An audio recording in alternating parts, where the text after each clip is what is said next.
Jadi kalau diri kita tidak pernah ada, maka diri siapa yang ada ini? Yang ada itu hanyalah diri Allah Subhanahu wa ta'ala. Maka insan inilah tempat nyatanya memandang Allah secara sempurna, secara jelas dan secara wujud.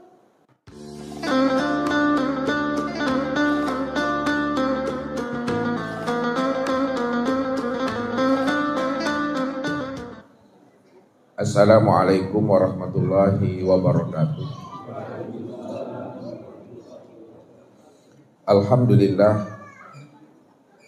Alhamdulillahilladzi arsala rasulahu bil huda wa dinil haqq liyuzhirahu 'alad dini kullihi arsalahu basyira wa nadhira wa da'iyan ila Allahi bi idnihi wa sirajan munira. Asyhadu an la ilaha illallah wahdahu la syarikalah wa asyhadu anna Muhammadan abduhu wa rasuluhu la nabiyya ba'da. Wa qala Allahu ta'ala fil Qur'anil Karim, a'udzu billahi minasyaitonir rajim, bismillahirrahmanirrahim. Wa ma khalaqtul jinna wal insa illa liya'budun. Innani anallah la ilaha illa ana fa'bud. Shadaqallahul. Bapak Ibu, saudara dan anak-anak kami jamaah tauhid yang dirahmati Allah. Sebagai ahlul kasab yang mana hati dan jiwanya telah terang dan tajam memandang dengan pandangan Allah, tentu ia bisa dan mampu untuk membaca yang tersurat dan mengkaji yang tersirat. Orang yang telah mampu membaca yang tersurat dan mengkaji yang tersirat, maka dialah yang akan bisa membuka rahasia tabir, hakikat, tujuan penciptaan jin dan manusia. Bahwa sesungguhnya hakikat tujuan penciptaan jin dan manusia itu adalah untuk mengenal, untuk menyaksikan, untuk menyatakan akan keesaan wujud Allah Subhanahu wa ta'ala pada sekalian alam dan pada diri kita ini. Bahwa tidak ada yang pantas kita ibadati, tidak ada yang layak kita tuju dan kita cari, serta tidak ada yang layak kita nyatakan pada alam dan pada diri dari semua ibadah dan ketaatan yang kita kerjakan, melainkan hanya Allah semata-mata. Begitulah hendaknya pandangan ahlul kasab mesti terang dan tajam untuk memandang dan menyaksikan akan kewujudan Allah pada alam dan pada dirinya, sehingga ibadah dan ketaatan yang ia kerjakan itu betul-betul ibadah yang fana dan baqa. Ibadah yang fana dan ibadah yang baqa billah, itulah ibadah yang ma'rifat. Ibadah yang tidak lagi terpandang dan tertilik akan dirinya di dalam dia melakukan suatu ketaatan kepada Allah. Maka yang ada berdiri semata-mata dengan dirinya sendiri, itulah Allah sendiri. Makanya Allah itu bersifat qiyamuhu binafsihi. Allah itulah yang berdiri dengan dirinya sendiri. Tidak ada diri yang lain selain daripada dirinya. Kalau ada sesuatu yang lain daripada dirinya, itu adalah bentuk dan rupa yang lain daripada diri Allah itu sendiri. Disitulah letaknya bahwa Allah itu mukhalafatul lil khawadis.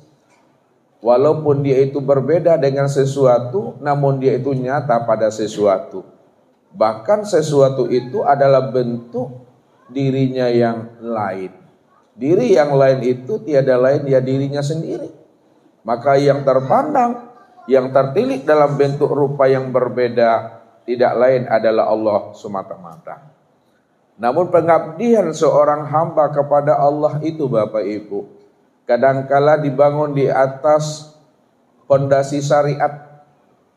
Ada yang mendirikannya itu di atas pondasi tarekat, dan ada pula yang mendirikannya itu di atas pondasi hakikat, dan ada pula yang mendirikan ibadah itu di atas pondasi ma'rifat. Maka malam ini kita akan mencoba untuk menilik dan menyilau sejauh mana ibadah dan ketaatan yang kita lakukan selama ini. Apakah ibadah kita itu masih berjalan di tempat, atau ibadah kita itu telah hijrah dari syariat kepada tarekat. Kalau ibadah kita itu telah berada di tarekat, apakah ibadah kita di tarekat itu telah berhijrah dia kepada hakikat? Dan ibadah yang telah berdiri di atas hakikat, apakah ia telah berhijrah kepada ma'rifat? Jadi di malam pergantian tahun ini Bapak Ibu, kita mencoba untuk menyilau, untuk menyentat dan menilik ke dalam diri kita ini. Karena orang-orang yang mampu memahami akan rahasia dirinya di dalam melakukan suatu ibadah dan ketaatan kepada Allah itu hanya dirinya sendiri dengan dirinya Allah Subhanahu wa taala. Maka disinilah peranan niat itu Bapak Ibu memberikan corak dan warna dia dari setiap ibadah dan ketaatan yang kita lakukan. Makanya baginda Rasul Nabi Muhammad sallallahu alaihi wasallam selalu memberitahukan kepada diri kita ini, apa kata beliau? Man arada ayya'lamu ma lahu indallah falyanzur ma lillahi indahu. Barang siapa yang ingin tahu makom dan kedudukan dirinya kepada Allah dari setiap ibadah dan ketaatan yang ia kerjakan, kata Rasul, falyanzur ma lillahi indahu. Maka silau, maka lihat dan senter ke dalam hatimu. Bagaimana kamu mendudukkan Allah itu di dalam dirimu. Fa innallaha yanzilul abda haitsu yanzilul abdu min nafsihi. Karena sesungguhnya kata Rasul, Allah itu mendudukkan hambanya itu sesuai dengan ukuran hamba mendudukkan Allah itu pada dirinya. Bagaimana kita memposisikan mendudukkan Allah di dalam diri kita, maka disitulah makom kita itu di sisinya Allah. Makanya untuk memahami akan rahasia itu Bapak Ibu, itu terletak di dalam niat kita masing-masing. Inilah rahasianya Nabi mengatakan, innamal a'malu binniyat. Sesungguhnya setiap perbuatan, setiap amal, setiap ketaatan yang kita kerjakan itu letaknya pada niat. Kalaulah seluruh amal itu letaknya di dalam niat, lalu niat itu letaknya di mana? Niat itu makomnya di mana? Niat itu letak dan makomnya itu ada di hati kita masing-masing. Jadi di hati itulah kita tahu tujuan dan motivasi ibadah dan ketaatan yang kita kerjakan itu. Ya, maka yang mesti dipahami, ya, tubuh kita ini adalah sebagai makmum saja bagi hati. Ya, kalaulah tubuh ini ada sebagai makmum bagi hati itu adalah sebagai imam bagi tubuh kita ini. Jadi tubuh berimam kepada hati, ya, hati itu berimamnya kepada Allah.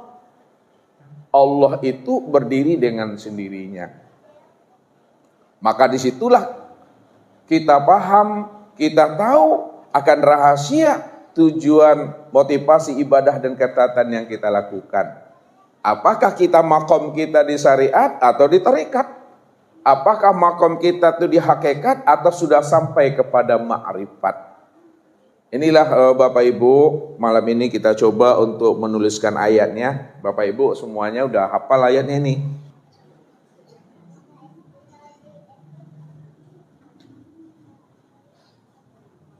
Wa ma khalaqtul jinna wal insa illa liya'budun. Kita terjemah Bapak Ibu. Wa ma apa artinya? Dan tidaklah khalaqtu, aku jadikan. Aku itu siapa tuh? Kita, Muhammad, Allah.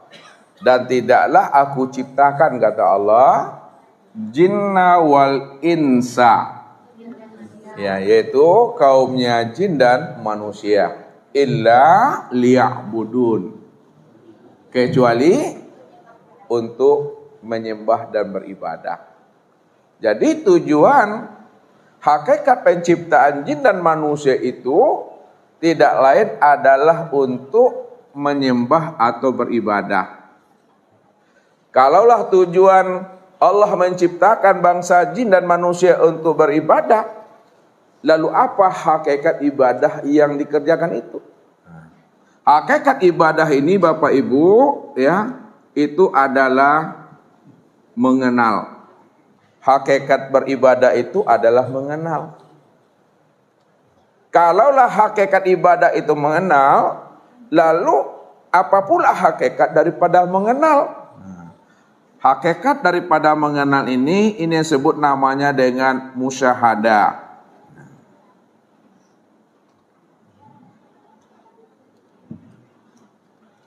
Yaitu menyaksikan. Kalaulah hakikat mengenal adalah musyahadah dan menyaksikan, kemudian hakikat musyahadah itu apa? Hakikat musyahadah itu ini yang disebut namanya dengan liqa. Ya. Liqa. Liqa itu ya berjumpa, bertatap wajah, ya. Hakikat daripada liqa itu ini yang disebut namanya dengan zuk. Zuk. Zuk itu nikmat. Ya, nikmat. Ya. Kalaulah hakikat liqa itu adalah zuk atau nikmat, maka hakikat zuk itu tidak lain adalah fana. Fana itu sudah lebur, sudah lenyap, sudah sirna akan wujud dan sifatnya di dalam wujud dan sifatnya Allah. Jadi hakikat fana, hakikat lebur, sirna wujud dan sifatnya itu ke dalam wujud dan sifat Allah, maka itulah yang menjadikan fana itu menjadi baqa billah. Baqa billah. Maka disitulah letaknya dia itu berkekalan Bapak Ibu. Ya, inilah rahasia ya, akan hakikat penciptaan jin dan manusia itu. Namun masing-masing kita tentu punya motivasi, dorongan dan tujuan yang berbeda. Ya, sesuai pula dengan hidayah dan anugerahnya Allah yang Allah titipkan kepada diri kita. Namun kita selalu bagaimana ibadah kita itu jangan sampai jalan di tempat. Ya. Mesti ibadah kita itu selalu hijrah. Ya.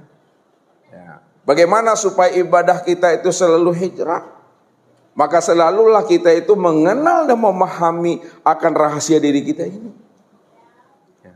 Semakin kenal kita, semakin paham kita siapa akan rahasia diri kita ini, maka semakin kenallah kita yang diri sejati itu tidak lain adalah Allah Subhanahu wa ta'ala. Kalau kita sudah kenal namanya diri sejati yaitu Allah Subhanahu wa ta'ala, maka disitulah kita sadar bahwa diri kita ini sejak mula jadinya tidak pernah ada. Kapan sejak mula jadinya diri kita tidak pernah ada? Sejak Allah itu wujud, sejak Allah itu nyata, pada sejak itu pula lah diri kita tidak pernah ada. Jadi kalau diri kita tidak pernah ada, maka diri siapa yang ada ini? Yang ada itu hanyalah diri Allah Subhanahu wa ta'ala. Maka insan inilah tempat nyatanya memandang Allah secara sempurna, secara jelas dan secara wujud. Disitulah letaknya Allah itu qiyamuhu binafsihi. Nah, jadi untuk memahami ini Bapak Ibu, ya Bapak Ibu makomnya di mana? Tentu Bapak Ibu yang akan menyilau dan menyentar kedudukan ibadahnya itu sampai detik malam ini. Nah, di mana? Kita lihat Bapak Ibu. Ibadah yang kita lakukan ini, yang pertama Bapak Ibu, ada makomnya itu di syariat.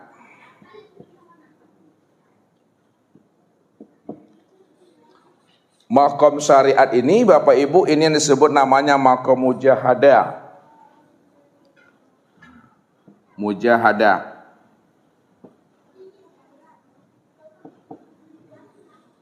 Makom yang bersungguh-sungguh.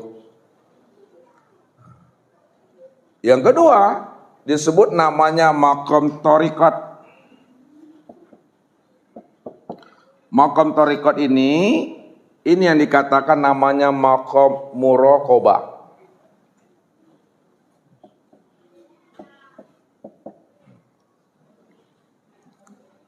Hadirnya ya, hati dan jiwa bermahabbah dengan Allah. Dan yang ketiga disebut namanya makom hakikat. Makom hakikat itu yang disebut namanya dengan makom musyahadah.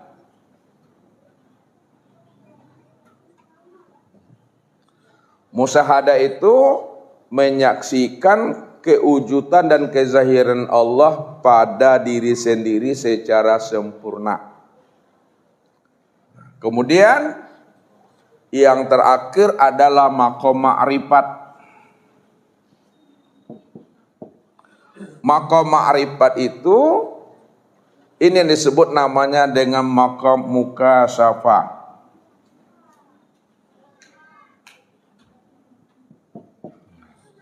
Makom mukasyafah itu tidak ada lagi namanya tabir atau penghalang sedikit pun untuk memandang Allah itu. Jadi dalam beribadah ya, kita mesti hijrah Bapak Ibu, mesti berpindah, mesti naik makom. Kalaulah selama ini makom kita ini dia syariat, mestinya kita berpindah, berhijrah kepada makom thariqat. Kalaulah selama ini makom kita di thariqat dalam beribadah, mestinya kita berhijrah kepada makom hakikat. Kalaulah selama ini makom kita beribadah kepada Allah pada makom hakikat, kita mesti berhijrah, mesti kepada makom ma'rifat. Makom ma'rifat itulah makom kesempurnaan di dalam melakukan suatu ibadah dan ketaatan. Lalu apa bedanya antara satu makom ke makom yang lain? Dan bagaimana cara melihatnya? Bagaimana cara kita menentukan dan menilainya? Kita berada di makom yang mana? Untuk melihat dan menentukan kita berada di makom yang mana, maka ini yang dikatakan oleh Nabi tadi, innamal a'malu binniyat. Setiap amal itu tergantung pada niatnya. Nah, ini kata Nabi.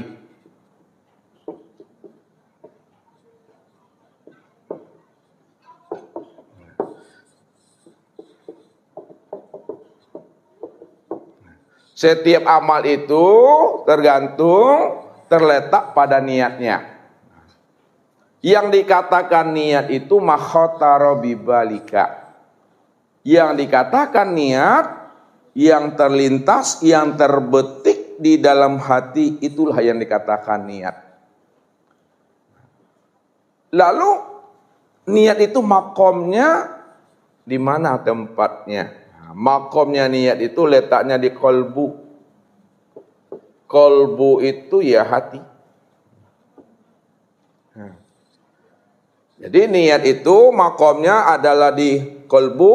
Kolbu itu ya hati. Maka yang dikatakan suara hati itu tidak ada lafaznya, tidak ada suaranya. Ini yang dikatakan la sautun wala harfun. Tidak ada huruf dan tidak ada suara. Itulah yang dikatakan namanya niat itu yang sebenarnya. Maka niat itu betul-betul letaknya di dalam hati, sedangkan hati tidak ada huruf dan suaranya. Disinilah kita tahu ya, untuk menilik dan menyilau kedudukan dan makom kita dalam melakukan satu ibadah dan ketaatan itu.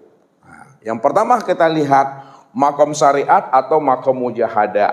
Nah, makom syariat ini Bapak Ibu, orang yang duduk di makom syariat atau di makom mujahadah, setiap ibadah yang dia kerjakan, setiap ibadah yang dia tunaikan, setiap ibadah yang dia dirikan, tujuannya itu untuk melakukan suatu tuntutan kepada Allah.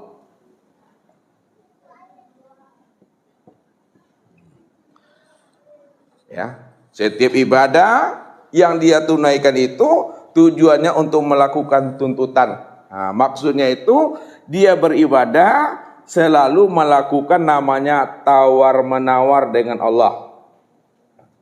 Dia beribadah itu tujuannya untuk bernegosiasi dengan Allah. Dia beribadah itu tujuannya itu untuk melakukan hitung-hitungan dengan Allah. Dia beribadah itu tujuannya untuk mencari untung dan laba dengan Allah. Dia beribadah itu betul-betul ingin berdagang dan berbisnis dengan Allah. Jadi kalau ada di antara kita sampai saat ini, malam ini, melakukan setiap ibadah dan ketaatan itu tujuannya untuk melakukan tuntutan, tawar-menawar, negosiasi, hitung-hitungan, berbisnis dengan Allah, maka makom kita itu disebut makom syariat namanya Bapak Ibu. Jadi maksudnya itu kerajo lu nikako ala ditanyonyo pahalonyo apa, upanyo apa, ya padahal amal belum dikerjakannya, tapi lah ditanyonyo kalau ambo lakukan amalko ibadahko bara gadang pahalonyo. Apa yang bisa ambo dapatkan dari ibadah yang seperti itu? Itu namanya melakukan tuntutan Bapak Ibu. Orang yang melakukan tuntutan, tawar menawar dengan Allah, maka selama ini dia tidak pernah yakin dengan janjinya Allah kepada dirinya. Seolah-olah Allah itu dalam pandang hatinya bisa saja mungkir janji. Karena kan Allah tuh fa'alu lima yurid katanya. Ini yang berbahaya Bapak Ibu. Sehingga dalam beribadah itu ada udang di balik bakwan, ada niat di dalam niat. Kalau dia tidak mendapatkan sesuatu dari ibadah dan ketaatan yang Allah perintahkan kepada dirinya, ya ogah untuk apa beribadah. Pasti dia malas berdoa, malas berzikir, malas beribadah. Karena dia tidak mendapatkan sesuatu yang ia lakukan dalam beribadah. Karena dalam pandangannya mereka, Bapak Ibu, aku akan patuh kepada Allah. Aku taat kepada perintah Allah. Apa yang Allah perintahkan kepada diriku, aku akan kerjakan. Tapi ingat, di balik perintah yang aku kerjakan ini, aku akan menuntut balas kepada Allah. Allah mesti melayani akan keinginan diriku. Ini bahayanya. Ya. Jadi dia menuntut Allah itu dengan amal yang dia kerjakan. Boleh dia patuh kepada Allah, boleh dia taat kepada Allah. Apa yang Allah perintahkan kepada dirinya dia kerjakan. Tapi di balik dari seluruh ibadah dan ketaatan yang dia kerjakan itu, keinginan hatinya, Allah juga akan melayani akan diriku. Kalau sudah ada niat kita Allah ingin melayani kita, berarti kita sudah akan menjadikan Allah itu menjadi budak nafsu kita. Apa pantas Bapak Ibu? Apa patut seorang hamba yang mengaku bertuhan kepada Allah, lalu Allah jadikan sebagai budak nafsunya, Allah sebagai pemuas hajat, kebutuhan dan keinginannya? Padahal seluruh amal ibadah yang kita kerjakan, sebesar apapun amal yang keluar dari diri kita, itu bukanlah hasil daripada kemampuan kita. Itu bukanlah hasil daripada ikhtiar kita. Seluruh ibadah dan ketaatan yang kita kerjakan itu adalah bentuk anugerah dan kasih sayangnya Allah yang Allah berikan kepada diri kita. Kalau kita sadar, kita paham dan mengerti Seluruh amal yang keluar dari diri kita ini adalah sebagai bentuk anugerah, rahmat dan kasih sayangnya Allah. Maka di mana letaknya kita akan menuntut Allah dengan amal yang kita perbuat? Tak bisa kita tuntut Allah itu dengan amal yang kita lakukan, Bapak Ibu. Karena amal yang kita lakukan itu terjadinya karena anugerah dan kasih sayang Allah kepada diri kita. Maksudnya apa?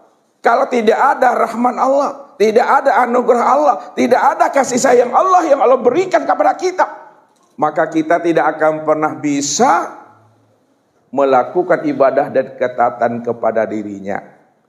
Ini yang mesti dipahami firman Allah yang selalu dilengah-lengahkan oleh manusia. Walaula fadlullahi alaikum warahmatuhu mazakka minkum min ahadin abada. Kalau bukanlah anugerah aku kepada dirimu, kalau bukanlah anugerah dan kasih sayang aku kepada dirimu, lakuntum minal khosirin. Aku pastikan kamu tidak akan pernah bisa melakukan ibadah dan ketaatan, kata Allah. Tak bisa kita sholat, tak bisa kita berpuasa.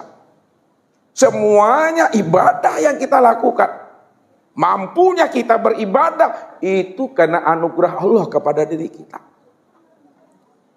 Jadi mestinya apa Bapak Ibu?